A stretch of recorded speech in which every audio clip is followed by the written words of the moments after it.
호세아 말씀 9장 1절에서 5절까지 제가 읽겠습니다. 이스라엘아, 너는 이방 사람처럼 기뻐 뛰놀지 말라. 내가 음행하여 내 하나님을 떠나고 각 타작마당에서 음행의 값을 좋아하였느니라. 타작마당이나 술틀이 그들을 기르지 못할 것이며 새 포도주도 떨어질 것이요, 그들은 여호와의 땅에 거주하지 못하며 에브라임은 애굽으로 다시 가고 아수르에서 더러운 것을 먹을 것이니라. 그들은 여호와께 포도주를 부어 드리지 못하며 여호와께서 기뻐하시는 바도 되지 못할 것이라. 그들의 재물은 애곡하는 자의 떡과 같아서 그것을 먹는 자는 더러워지나니 그들의 떡은 자기의 먹기에만 소용될 뿐이라 여호와의 집에 드릴 것이 아님이니라. 너희는 명절날과 여호와의 절기의 날에 무엇을 하겠느냐.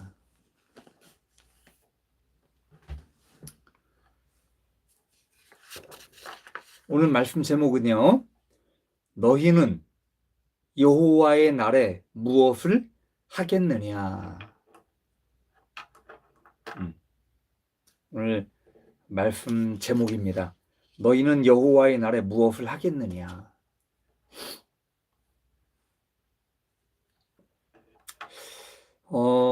여러분들이 이 호세아 말씀 들으면서 우상에 관한 것, 그리고 이 우상 숭배에 관한 말씀을 아마 귀에 딱정이가 붙을 정도로 들으셨을 거예요.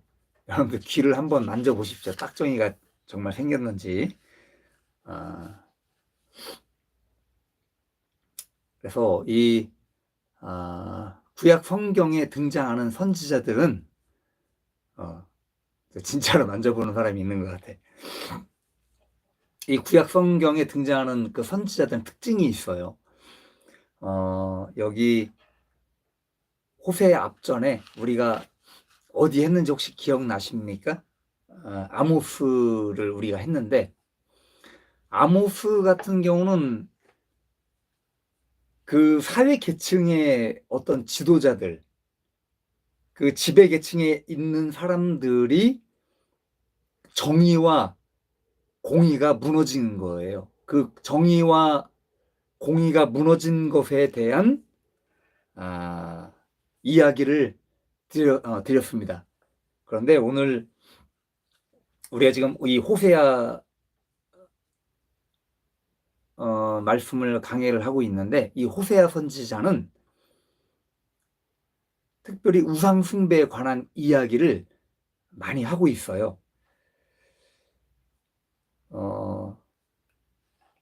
음행하고 있는 아내로 빗대어 말씀을 하기도 하고, 또 연이어서 반복적으로 말씀을 계속 하고 있지요. 그래서 오늘도 이 9장의 말씀도 똑같습니다. 이 호세아 선지자가 이스라엘 향해서 계속적으로 심판에 대한 경고를 지금 저번 주, 그리고 이번 주 계속 메시지를 내고 있죠. 그래서 오늘 이 9장의 말씀을 통해서 하나님께서 어떤 메시지를 우리에게 주고 계신가를 우리가 잠시 살펴보도록 하겠습니다. 여러분, 성경에 보면 뛰놀지 말라라고 말씀을 하고 있습니다. 뛰놀지 말래요. 요즘 우리가 그 생활을 하면서 문자를 많이 받아요. 어떤 문자를 많이 받습니까? 긴급 재난 문자를 많이 받아요. 얼마 전에도 지진이 일어났다. 그리고 그 국가에서 보내는 문자가 있죠. 북한에서 어떤 오물 풍선이 날라와서 우리나라 전역으로 떨어지는 것들을 문자로 보냅니다. 그래서 저는 이런 문자를 받으면서 이런 생각들을 해보게 됩니다. 야, 이러다 정말 큰일 나는 것 아닌가.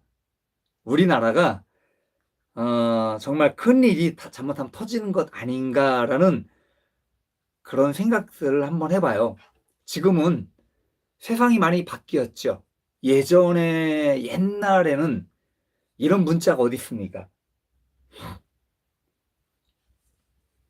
국가에 어떤 비상사태가 일어나거나 어떤 재난이 일어나도 이것을 감지를 잘 못하는 거예요. 그러나 지금은 이런 긴급 재난 문자를 통해서 국민들에게 바로바로 알려주죠. 여기 지금 이스라엘의 그 상황들을 보게 되면 망하기 전에는 어떠한 징조가 보이지 않았다는 겁니다. 징조를 알 수가 없었습니다. 다만 선지자들을 통해서 메시지만 전달이 된 거예요. 하나님께서 메시지를 통해서 이스라엘 백성들에게 말씀을 하셨죠. 자, 그런데 이 만사태평한 이스라엘 백성들이요, 늘 하던 대로, 늘 행하던 대로 바알에게 제사를 지내게 됩니다. 그 제사의 내용이 뭐냐? 번영을 기원하는 풍요의 제사를 지낸 거예요. 여기 본문에서 타작마당이라든지 술틀에 대해서 지금 이야기를 하고 있습니다. 타작마당과 술틀. 자, 그래서 여기 지금 타작마당이라고 하는 것은 뭐냐? 타작마당은요, 마을마다 사람들이 많이 모이는 장소를 이야기합니다. 사람들이 많이 모여서 이 타작마당이라는 곳에서 곡식을 추수를 하게 됩니다. 곡식을 추수하는 장소이기도 하고 말 그대로 타작을 하고 풍요로움을 누리는 장소예요.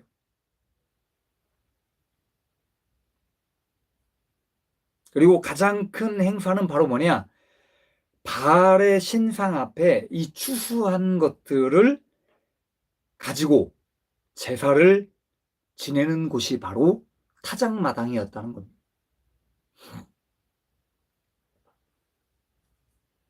그래서 이 타작마당은 여러 가지 의미를 가지고 있어요. 이후에 나중에 하나님의 심판이 일어날 곳을 이 타작마당으로 비유를 하기도 합니다. 알곡과 축정이를 가리고 그런 하나님의 심판에 관한 메시지를 담고 있기도 합니다. 제가 어렸을 적에 타작마당이라고 지금 성경에는 이야기를 하고 있지만 저희 어렸을 적에도 시향이라는 것을 지낸 적이 있습니다. 마을에 먼 친척들까지 다 모여서 1년에 2번 봄과 가을에 시향을 지냅니다. 시향이라는 것은 제사입니다. 조상들께 제사를 지내고 어떤 풍요로움을 나누는 거죠. 자, 그런데 이 옛날 우리나라 시대 때에 복음이 전파되기 전에는 이런 시향 같은 것, 그리고 제사 문화가 발달이 돼 있을 때는 귀신이 참 많았어요. 그래서 저희 삼촌 이야기를 들어보면 어렸을 적에 이 도깨비불에 관한 이야기를 많이 들었습니다. 동네 그 멀찌감치에 비 오는 날에는 귀신들이 역사를 하는 거죠. 이 도깨비 불이라는 게 사실 귀신 아닙니까? 악한 영들이 역사를 하는 건데, 횃불 같은 것들이 주변에 많이 돌아다니는 것을 봤다라고 이야기를 하시는 이야기를 들었습니다. 왜 이렇습니까? 복음이 들어가기 전에 우리나라에도 이런 어떤 타작마당과 같은 제사 지내고 어떤 신들을 섬기고 그런 것들을 통해서 귀신이 많이 역사를 한 거예요. 자, 그래서 여기 지금 이스라엘 민족들 가운데도 신상 앞에, 바알이라고 하는 그런 신상 앞에 제사를 지내고 영적으로 음행을 저지르는 그런 일들을 많이 행하게 됩니다. 여기 제사를 지내고 음행을 하고 음식을 나누고 기뻐 뛰고 춤추고 노는 장소였다는 것을 이야기를 해주고 있죠. 하나님께서 그래서 말씀을 하신 거예요. 이방 사람처럼 기뻐 뛰놀지 말라. 이방 사람처럼 뛰놀지 말라는 거예요. 왜냐? 왜 뛰어놀지 말라는 겁니까? 망할 거기 때문에. 재난이 일어날 것이기 때문에 뛰놀지 말라는 겁니다. 많은 사람들이요, 이 재난의 징조를 알았다면 아마 이 미친 사람들처럼 하나님을 버리고 그런 짓들을 하지는 않았을 겁니다. 사람들이 망하게 되는 순서가 있어요. 여기 지금 북이스라엘도 망하게 되는 순서가 있게 됩니다. 첫째는 현실적으로 번영을 누리게 됩니다. 여러분, 잘 살게 된다는 것 나쁜 건 아니죠. 그죠? 내가 풍요롭고 잘 살고 뭐 많은 것을 누리고 살아가는 것 당연할 수 있습니다. 자, 여기 그런데 여기 지금 이스라엘 민족이 그 풍요가 어디서 왔냐 이거예요. 그 풍요로운 것을 통해서 어떤 짓을 했냐 이겁니다.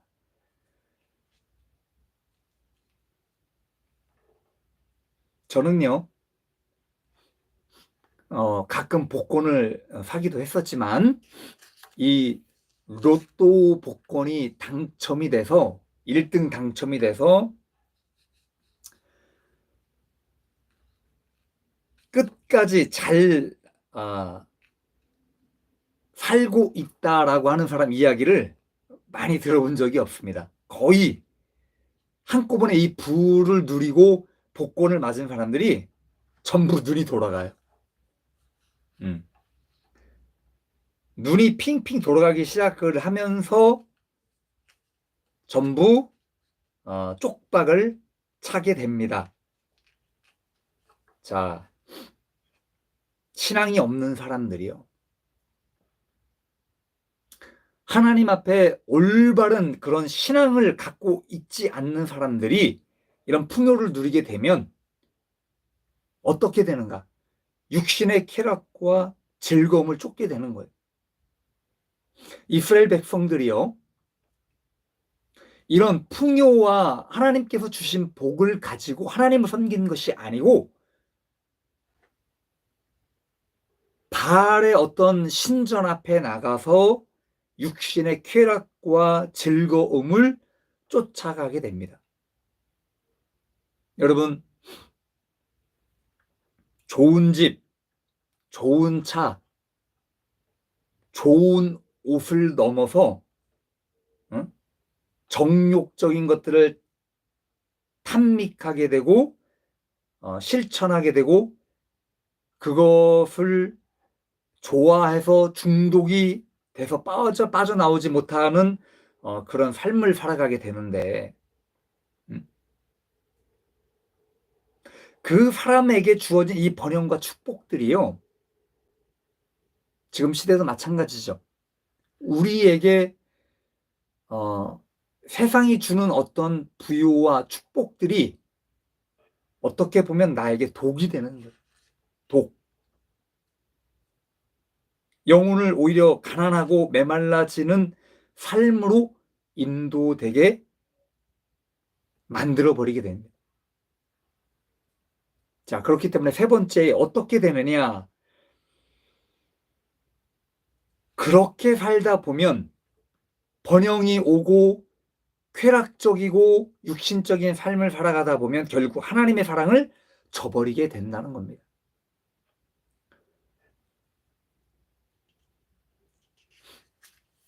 성경에는 이런 말씀을 합니다. 고난이 나에게 유익이다라고 말씀을 하십니다. 적당한 연단, 나에게 찾아오는 어떤 시련과 고난들이 오히려 여러분들이 바른 신앙생활을 할 수 있도록 만들어주는 그것이 하나의 축복이 될 수도 있는 거예요. 유익이 된다는 겁니다. 그래서 나에게 찾아오는 어떤 고난과 시련들을 어떻게 보면 여러분들이 감사할 수 있기를 바랍니다. 내가 만약에 부유한 삶을 살아간다면 나에게 갑자기 어떤 말할 수 없는 축복과 형용할 수 없는 그런 부요가 찾아온다면 어떻게 살아가야 될 것인가? 나만을 위한 삶을 살지 말고 섬기고 베풀 수 있는 그런 은혜로운 삶을 여러분들이 살아갈 수 있기를 바랍니다. 또 그런 삶이 필요합니다. 여기 이스라엘 백성들이요, 이 풍요의 타작마당을 즐기고 있을 때에 즐겼어요.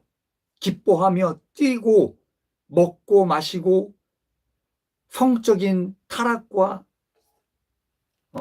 제사에 바알의 축제에 참여하며 이렇게 살아갈 때에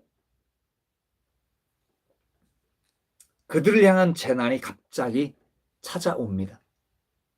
갑자기 찾아온 거예요, 재난이. 어떤 재난이냐? 전쟁이 일어나게 되죠. 북이스라엘의 마지막 두 번째 왕인 베가 왕 때에 아수르의 디글랏 빌라셀이라는 왕이 쳐들어옵니다. 그래서 이 북이스라엘의 많은 지역들이 점령을 당하게 됩니다. 여러분, 그때에 얼마나 처참한 일들이 벌어졌는가. 많은 젊은 사람들, 청년들, 장정들, 힘이 있는, 그러니까 노약자를 빼고 병신이 된 사람들이나 몸의 제 기능을 하지 못하는 불편함을 갖고 있는 사람들, 그런 사람들을 빼고는요, 장정들을 다 잡아갑니다. 갈고리로, 채찍으로 마치 짐승을 끌고 가듯 그렇게 잡아가죠. 그런 재난이 갑자기 찾아온 거예요. 재난이라고 봐야 될까요? 자연적인 재난은 아니죠. 그러나 이런 하나님께서 나라를 세워서 이런 채찍으로 사용을 하시게 됩니다. 여러분, 다니엘 때도 이런 일들이 한 번 있었죠. 다니엘 때에 이 벨사살 왕이 잔치 연회를 베풉니다. 1000명에 가까운 귀족들을 연회에 초청을 해서 잔치를 베풀게 됩니다. 그때에 어떤 일이 벌어지냐면 글씨가 벽에 나타나게 됩니다. 그래서 다니엘이 그 글씨를 해석을 해줘요. 그 글씨의 내용이 뭐냐면 망하는 거예요. 결국은 멸망에 관한 메시지가 담겨 있었습니다. 자, 그날 밤에 어떤 일이 벌어지느냐. 초롱성 같았던 그 바벨론, 아무도 뚫을 수 없을 것 같았던 그 바벨론이 그날 밤에 무너지게 됩니다. 페르시아 왕 다리오 왕이 쳐들어오죠. 그래서 벨사살 왕을 그날 밤에 죽이게 됩니다. 여기서 주는 교훈이 뭐예요? 그날 밤에 1000명에 가까운 사람들과 함께 먹고 마시고 뛰놀고 이런 잔치와 같은 그런 일들이 있었다는 거죠. 흥청망청 마셨더라.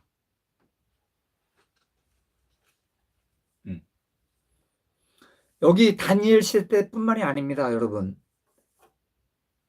소돔과 고모라 때도 마찬가지죠.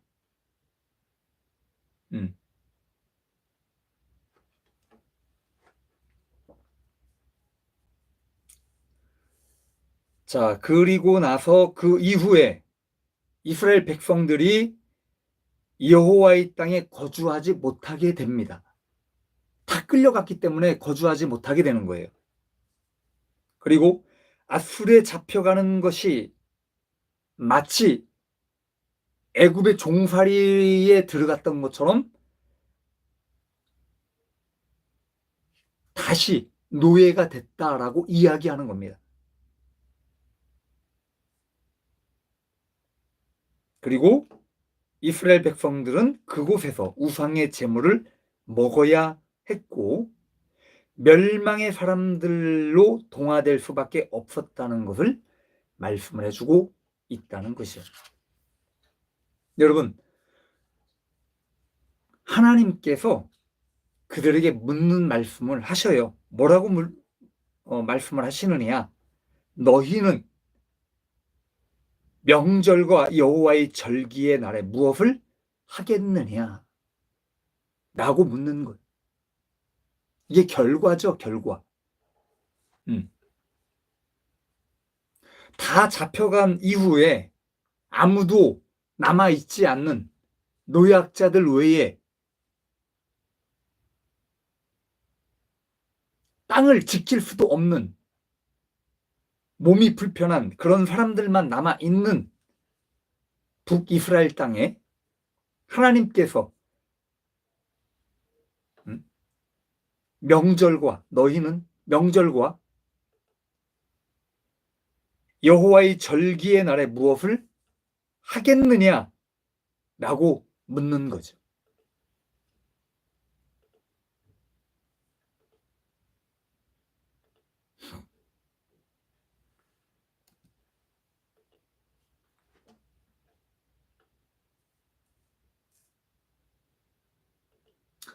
여러분, 사람이요, 내가 잘못됐다라는 것을 느꼈을 때는 뭔가 잘못된 거예요.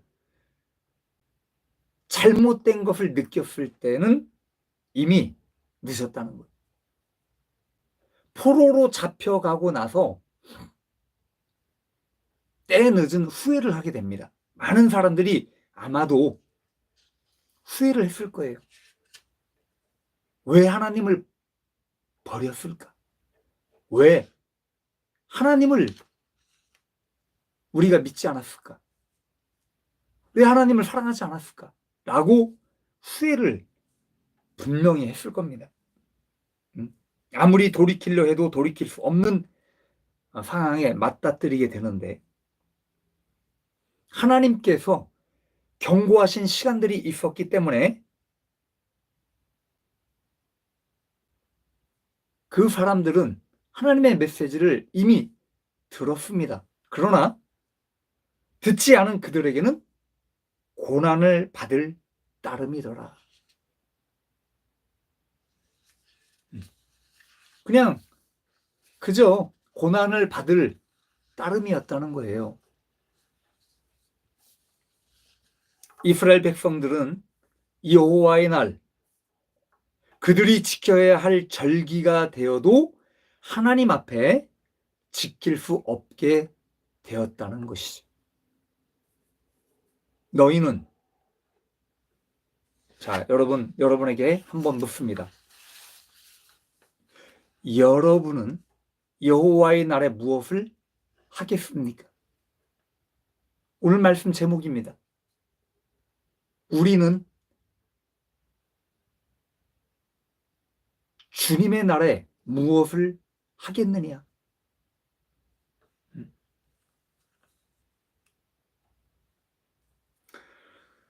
주님의 날이라고 하는 것은요, 여러분, 지금의 주일만 우리가 주일 예배를 드립니다. 지금의 주일만을 이야기하지 않아요. 우리가 주님 앞에 서는 그날, 주님께서 이 땅에 오시고 우리를 만나러 이 땅에 오셨을 때에 우리가 주님 앞에 서는 그날이 올 것입니다. 그러면 주님 앞에 서는 그날에 우리는 과연 어떤 사람으로 남아있을 것인가? 세상을 위해, 우상을 위해 흥청망청 뛰어놀고 먹고 마시고 타락하고 지랄하고 자빠진 사람들처럼 살다가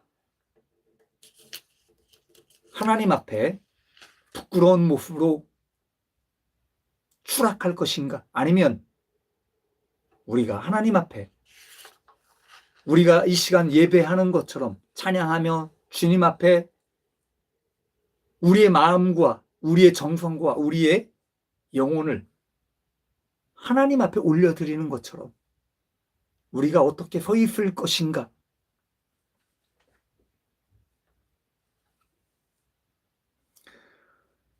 저는요, 이 말씀을 준비하면서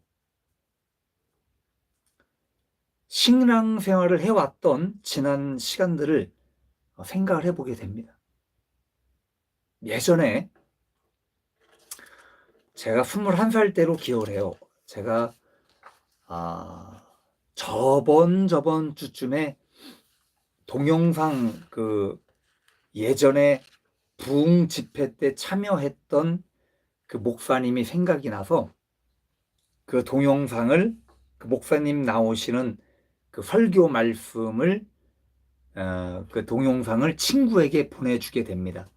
근데 21살 때 그 친구와 부흥 집회를 한번 참석을 하게 됩니다. 저는 그 당시에 부흥 집회를 잘 찾아다녔어요. 이 교회, 저 교회. 교회에서 집회를 한다라고 하면 어디든지 찾아가서 목사님의 설교를 듣고 말씀을 듣고 합심 기도하고 그렇게 열정적으로 뜨거운 가슴을 안고 열심히 하려고 했습니다. 그것이 너무나도 기억이 나는 거예요. 그 당시 하나님을 믿지 않았던 친구, 그 친구를 데리고 그 예배를 참석을 한 겁니다. 그러면서 안수 기도를 받으면서 지금도 생각나는 것이 신현균 목사님이 안수를 해주셨어요. 우리나라에 굉장한 부흥사로 활동을 하셨던 목사님이시죠. 안수 기도를 해주는데 뭔가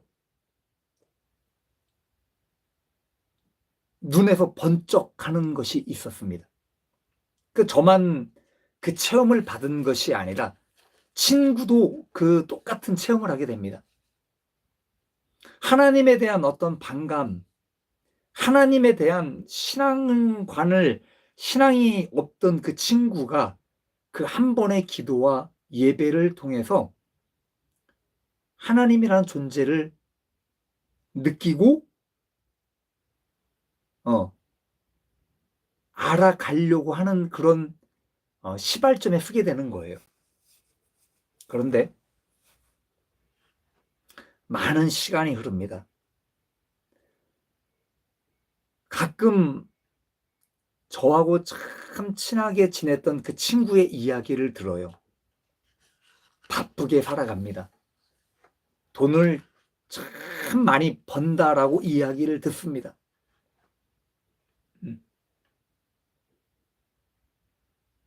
부유하고 뭔가 번영을 누리는 그런 삶을 살아가고 있음을 듣게 됩니다. 그런데 친구가 잘 살고 행복하고 세상에서 잘 나가고 라고 하는 것들이 한편으로는 좋기는 한데 한편으로는 마음이 뭔가 무거운 게 느껴지는 거예요.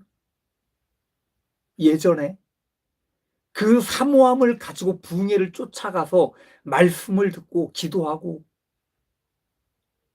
내가 알지 못하는 그 하나님을 찾으려고 했던 그 시절들이 기억이 나는 거예요. 나는 저도 모르는 그 인식 가운데 그 친구에게 그것을 동영상을 보내면서 직접적이지는 않지만 간접적으로 메시지를 보내게 되는, 너 이때가 있었지 않니? 하나님을 알아가려고 했고 너의 입으로 너가 스스로 믿음이라고 하는 것에 내가 졌다라고 이야기했던 그런 시간들이 있었지 않니? 지금의 번영이, 지금의 어떤 축복들이 너가 하나님 앞에 설 때에 다 소용이 없는 거다라는 것들을 그냥 이야기해주고 싶었어요, 친구에게. 그러면서 저 또한 돌아보게 됩니다. 내가 예배드리면서, 내가 찬양을 들으면서, 내가 하나님의 말씀을 준비하거나 말씀을 전하면서 하나님의 예배를 드리면서 얼마나 감흥이 있는가. 세상을 위해서는 기뻐 뛰고 별짓을 다 하면서 노래방 가서 춤추고 놀고 목이 터져라 웃고 그렇게 하지 않습니까? 뭐 노래방 가본 지는 꽤 오래됐지만 어쨌든 우리는 세상에서 우리가 접하면서 내가 즐기고 좋아하는 그 오락거리들을 찾아가면서 나의 인간적인 행복을 누리려고 합니다. 그런데 그런 것들이 늘어가면서 하나님께 향한 어떤 그 뜨거웠던 마음들, 열정들, 내가 말씀을 사모하고 기도 속에서 울고 부르짖고 했던 그 시간들이 나에게 점점점 희미해져 가고 있는 건 아닌가.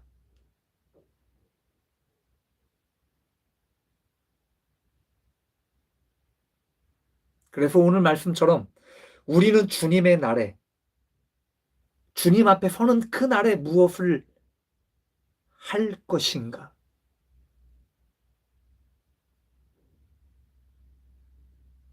정말 고민이 되고 정말 이 말씀은 나에게 먼저 적용하고 나에게 먼저 하시는 말씀이다라는 것을 생각해 보게 되고 이 말씀을 받게 됩니다. 여러분들은 어떻습니까?